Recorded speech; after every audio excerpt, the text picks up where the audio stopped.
It was just after midnight when the call came through. "Please help. My husband's been attacked." Her sobs filled the dispatcher's headset.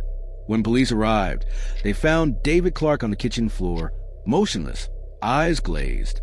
His wife, Elaine, was shaking so hard she almost sold the performance.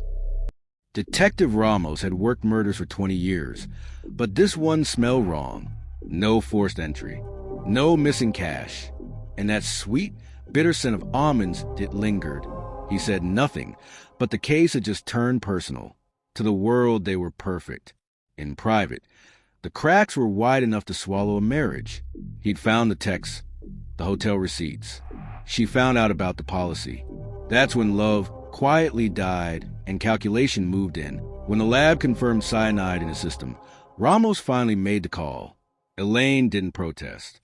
She just sighed, as if someone had finally called cut on a scene she'd been rehearsing too long. The trial became theater.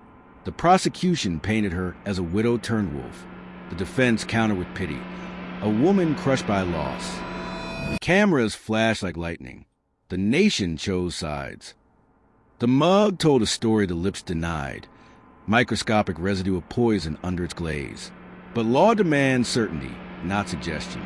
The jury leaned forward. The defense smiled. The voicemail hit like thunder. 20 minutes before David died, she called someone. Her voice, cool, precise, sealed the room in silence. But she claimed it was about selling furniture. And somehow, the jury believed her. She walked free, $500,000 richer, reputation polished by sympathy. Ramos filed his report and poured himself a drink strong enough to burn.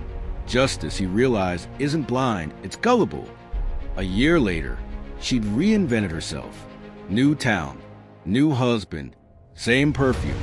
And when the next poisoning hit the papers, Ramos just closed a file drawer. He already knew the ending. She cried louder than anyone in that courtroom. Every tear looked real. Every tremor rehearsed to perfection.